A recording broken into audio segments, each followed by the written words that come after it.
अब हम पढ़ेंगे कक्षा 7वीं विषय हिंदी पाठ 6 जानकारियाँ बढ़ी और आपदाएँ घटी। पाठ 5 हमको करना नहीं है क्योंकि हमारा जो कोर्स है वो 30% कम कर दिया गया है, इसलिए हम पढ़ेंगे पाठ 6 जानकारियाँ बढ़ी और आपदाएँ घटी। ये एक संकलित पाठ है, इसमें प्राकृतिक आपदाओं के बारे में जानकारी दी गई है कि कौन कौन सी प्राकृतिक आपदाएं होती है, जैसे बाढ़, भूकंप, ज्वालामुखी का फटना, सुनामी इत्यादि ये प्राकृतिक आपदाएं हैं। इनके द्वारा बहुत बड़ी मात्रा में हमारी जन हानि होती है। इसी के पाठ के बारे में हम देखेंगे। तो दिया है हमको प्रस्तुत पाठ में रचनाकार ने प्राकृतिक आपदाओं की जानकारी के साथ उसका उपायों का भी इसमें वर्णन किया गया है।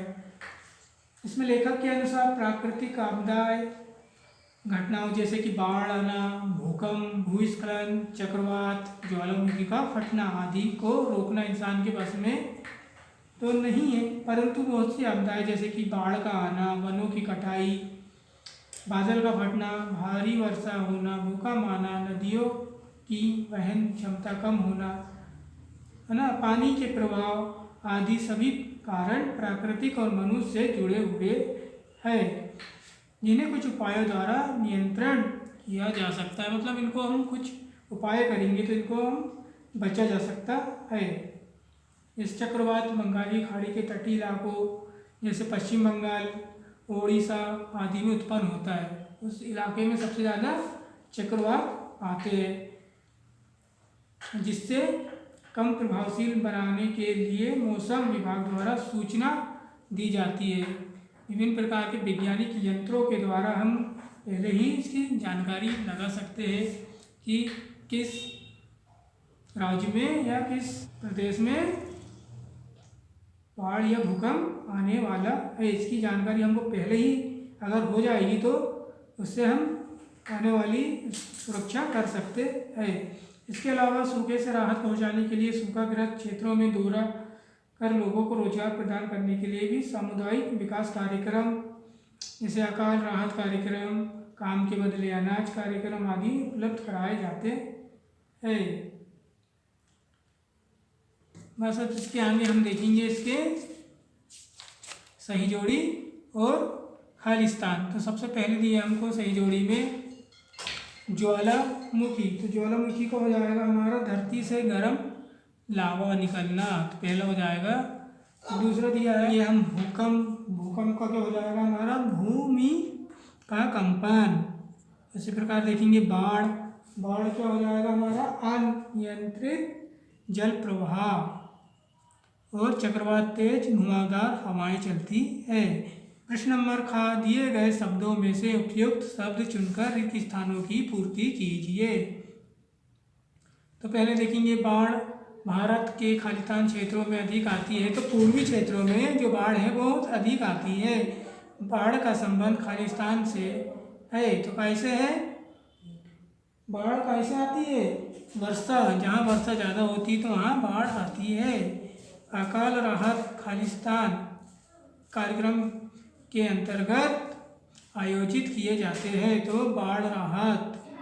इसी प्रकार देखेंगे चक्रवात का संबंध खालिस्तान से होता है, जल प्रवाह से होता है। फिर इसके देखेंगे हम अति लघुत्तरी प्रश्न। अब हम देखेंगे अति लघुत्तरी प्रश्न। सबसे पहला प्रश्न नंबर का राकेश कहाँ जाने की तैयारी कर रहा था? तो उत्तर होगा हमारा राकेश नदी के किनारे पिकनिक पर जाने की तैयारी कर रहा था। प्रश्न नंबर खा अचानक बाढ़ क्यों आ जाती है? तो उत्तर होगा वर्षा ऋतु में अधिक पानी गिरने से अचानक बाढ़ आ जाती है। प्रश्न नंबर का 5 प्राकृतिक आपदाओं के नाम लिखिए। उत्तर होगा 5 प्राकृतिक आपदाएं जैसे बाढ़, सूखा, ज्वालामुखी, भूकंप, चक्रवात आदि।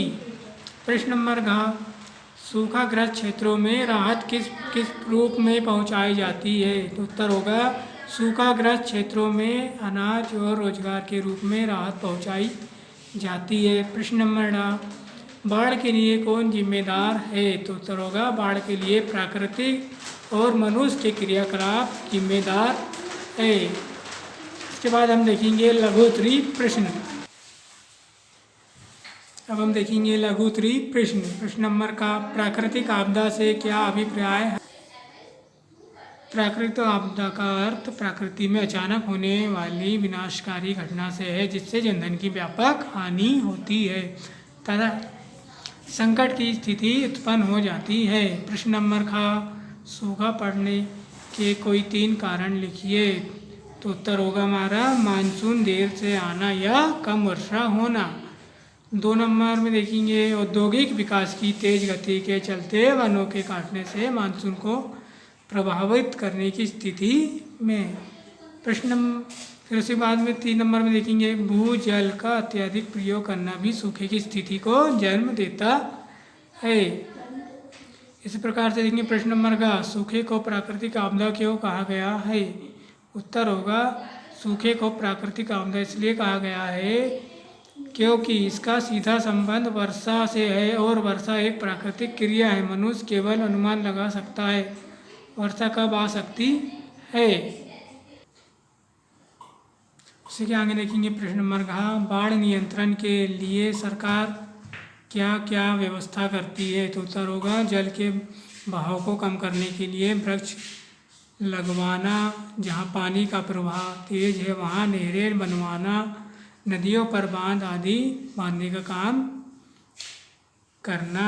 फिर दिया प्रश्न नंबर ड सूखे से निपटने में सरकार क्या क्या प्रबंधन करती है? तो उत्तर होगा सूखे के कारणों का पता लगाना और सूखाग्रस्त क्षेत्रों में कार्य करवाना। सूखे से राहत पहुंचाने के लिए कई कार्यक्रम आयोजित किए जाते हैं जैसे रोजगार प्रदान करने के लिए सामुदायिक विकास कार्यक्रम, अकाल राहत कार्यक्रम, मरु विकास कार्यक्रम, स्वर्ण जयंती ग्राम रोजगार योजना के काम के बदले अनाज कार्यक्रम आदि।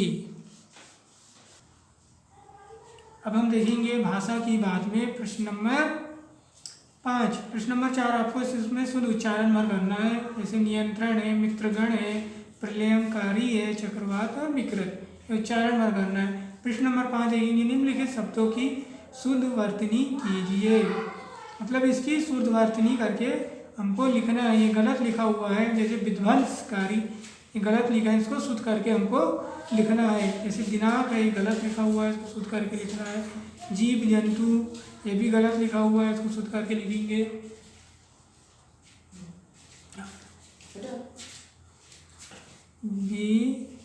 व्यापक और क्षति इनको शुद्ध करके हमको लिखना है।